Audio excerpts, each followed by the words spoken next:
कायदा कानून के अंतर्गत आज हम बात करेंगे एफआईआर पर। एफआईआर क्या होता है, कोई भी केस में एफआईआर का महत्व क्या होता है, हम एफआईआर कैसे दर्ज करा सकते हैं, एफआईआर में क्या क्या चीज़ें आती हैं, और अगर पुलिस एफआईआर नहीं दर्ज करती है तो हम क्या क्या कर सकते हैं, इस सब के बारे में हम आज बात करेंगे कायदा कानून में।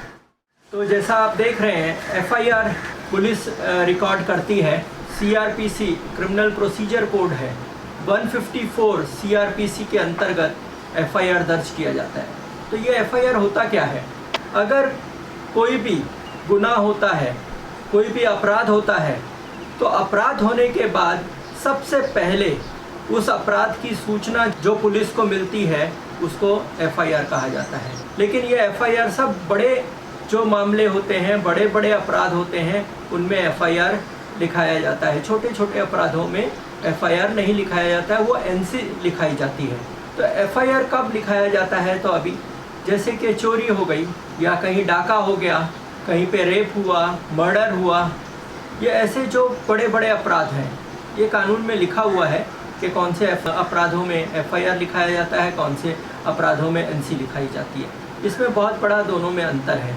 लेकिन हम आम तौर पे ये देखते हैं कि जिस गुनाह में, जिस अपराध में 3 साल के ऊपर की सज़ा होती है, 3 साल से अधिक की सज़ा होती है, ऐसे गुनाहों में, ऐसे अपराधों में एफआईआर लिखाया जाता है। और जो 3 साल से कम की सज़ा होती है उसमें एनसी लिखाई जाती है, नॉन कॉग्निजेबल ऑफेंस। तो ये एक हमारे समझने के लिए मैंने बताया है नियम। एफआईआर कहाँ पर लिखाना है, तो इसके बारे में हम बात करेंगे कि जब भी कोई ऐसा बड़ा अपराध होता है जिसकी सज़ा आम तौर पे 3 साल से अधिक है, ऐसे गुनाहों की पुलिस स्टेशन में सबसे पहले जो खबर मिलती है पुलिस को, चाहे वो खबर उसको फ़ोन से मिले, चाहे किसी ने लिखित रूप से दे, या पुलिस स्टेशन में जाकर कोई ओरल बोले, पुलिस का काम है कि उस सूचना को, उस जानकारी को एक फॉर्म में लिख कर ले, जो एफआईआर का फॉर्म होता है उसमें लिख कर लेने का काम पुलिस का है। एफआईआर कौन दर्ज कर सकता है? एफआईआर कोई भी दर्ज कर सकता है। जिसको कोई अपराध होने की जानकारी मिली हो, वो अपराध की सूचना जो है पुलिस स्टेशन में दर्ज कर सकता है। वो कोई भी हो सकता है, चाहे वो अपराध उसने देखा हो या नहीं देखा हो, लेकिन उसके बाद जानकारी है अपराध की, तो वो अपराध की सूचना जो है पुलिस स्टेशन में दे सकता है। अब एफआईआर में क्या क्या लिखाया जाता है, कहाँ लिखाया जाता है, तो एफआईआर पुलिस स्टेशन में जिस पुलिस स्टेशन के अंतर्गत ये अपराध हुआ हो, वही पुलिस स्टेशन जो है वो एफआईआर दर्ज करता है। लेकिन कभी ऐसे होता है कि हमें मालूम नहीं होता है कि कौन से पुलिस स्टेशन के अंतर्गत अपराध हुआ है, या फिर वो पुलिस स्टेशन बहुत दूर है, हम उस तक पहुंच नहीं सकते हैं, तो दूसरे पुलिस स्टेशन में भी एफआईआर लिखाया जा सकता है। उसके बाद जो है वो पुलिस एफआईआर लिखने के बाद जिस पुलिस स्टेशन के अंतर्गत ये अपराध हुआ है वहाँ पर वो एफआईआर भेज सकती है। अब एफआईआर में क्या क्या आता है, अगर एफआईआर में क्या होता है कि जो जानकारी दे रहा है उसका नाम, क्या घटना हुई है, उसने क्या देखा है या उसको क्या जानकारी है, वो पूरी जानकारी।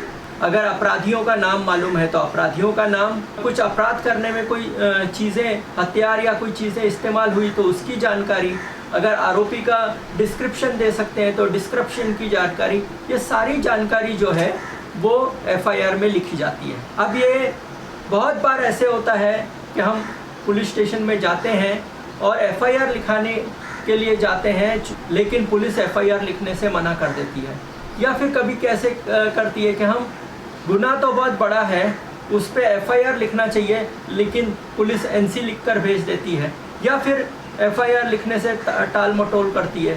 तो ये सबसे पहली बात है कि एफआईआर लिखना, अगर कोई भी बड़े अपराध की सूचना कोई भी व्यक्ति पुलिस को देता है तो पुलिस का सबसे पहला काम है कि वो उसकी एफआईआर लिखे, और एफआईआर लिखने के बाद वो केस की छानबीन चालू करें। अब एफआईआर यदि पुलिस नहीं लिखती है तो क्या कर सकते हैं, हम बहुत चीज़ें हम कर सकते हैं। हमने पुलिस स्टेशन में गए और पुलिस एफआईआर नहीं लिख रही है, तो वहाँ पर पुलिस स्टेशन में जो सीनियर ऑफिसर होगा उससे आप मिलकर बात कर सकते हो। अगर वो भी आपकी बात नहीं सुनता है तो आप 100 पर फ़ोन करके पुलिस कंट्रोल रूम में सूचना दे सकते हैं कि मैं ये पुलिस स्टेशन में आई हूँ या आया हूँ और मैं ये एफआईआर लिखाना चाहता हूँ, लेकिन पुलिस एफआईआर नहीं लिख रही है। आप फिर भी अगर वो नहीं लिखता है तो पुलिस स्टेशन के अंतर्गत जो डीसीपी होगा या सुप्रिटेंडेंट ऑफ पुलिस होगी उसको भी जाकर बता सकते हैं और उसको भी अधिकार है कि वो एफआईआर दर्ज करे और केस की छानबीन चालू करें। अगर इसके बाद भी नहीं होता है तो हम राइटिंग में भी पुलिस को भेज सकते हैं, कागज़ पर लिखकर पुलिस स्टेशन में बोल सकते हैं कि आप ये हमारा जो भी घटना घटी है वो आप लीजिए और उस पर आप अपना एक्नॉलेजमेंट पुलिस स्टेशन का ठप्पा और साइन करके दीजिए, तो उसे भी एफआईआर माना जा सकता है। अगर एफआईआर पुलिस नहीं लिखती है तो हम मैजिस्ट्रेट के पास भी जा सकते हैं। वहाँ का जो लोकल मैजिस्ट्रेट होगा, जहाँ अपराध हुआ है वहाँ का जो मैजिस्ट्रेट होगा उसके पास जा सकते हैं और मैजिस्ट्रेट को बोल सकते हैं कि ये अपराध हुआ है, मैं यहाँ पर पुलिस स्टेशन में गई थी लेकिन पुलिस लेने से मना कर दिया, मैं डीसीपी के पास गया था या गई थी लेकिन वहाँ पर भी मेरा कोई केस रजिस्टर नहीं कर रहा है, मैंने लिखित रूप से भी भेजा था लेकिन पुलिस ने कोई एफआईआर रजिस्टर नहीं किया, इसलिए आप पुलिस को आदेश दीजिए कि ये केस का जो है एफआईआर रजिस्टर करके छानबीन चालू करें। अब सवाल आता है कि एफआईआर लिखने के बाद क्या?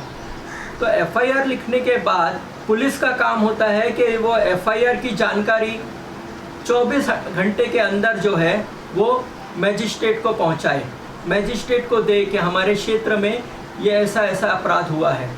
और फिर उसके बाद जैसे ही एफआईआर दर्ज होता है तो पुलिस का काम होता है कि वो केस की छानबीन शुरू कर दे। हम बोलते हैं कि क्रिमिनल लॉ इन मोशन। तो जो आपराधिक कानून है, पुलिस का जो कानून है वो अपने आप काम करना शुरू करता है और पुलिस को घटनास्थल पर जाना होता है, वहाँ का पंचनामा बनाना होता है, इन्वेस्टिगेशन करना होता है, आरोपियों को पकड़ना होता है, उन्हें उनकी रिमांड लेनी होती है, उनसे पूछताछ करनी होती है, उनका जो गुनाह में वस्तु इस्तेमाल की है वो उनसे रिकवर करनी होती है और ये सारी रिपोर्ट बनाकर चार्जशीट पेश करनी होती है। तो कोई भी पुलिस वाला एफआईआर लिखने से मना नहीं कर सकता है और आप जाकर पुलिस स्टेशन में एफआईआर लिखा सकते हो। तो ये आज के लिए एफआईआर का इतना ही। अगले हफ्ते हम और एक टॉपिक कानून से जुड़ा हुआ लेकर आपको मिलेंगे। इस वीडियो के बारे में आपका कोई प्रश्न है, आपका कोई सूचना है या आपको और कोई जानकारी चाहिए तो आप इसमें डिस्क्रिप्शन में लिख सकते हैं ताकि मैं वैसा वीडियो आपको बनाकर भेज सकूं और आपकी जानकारी का भी प्रश्नों के उत्तर दे सकूं। धन्यवाद।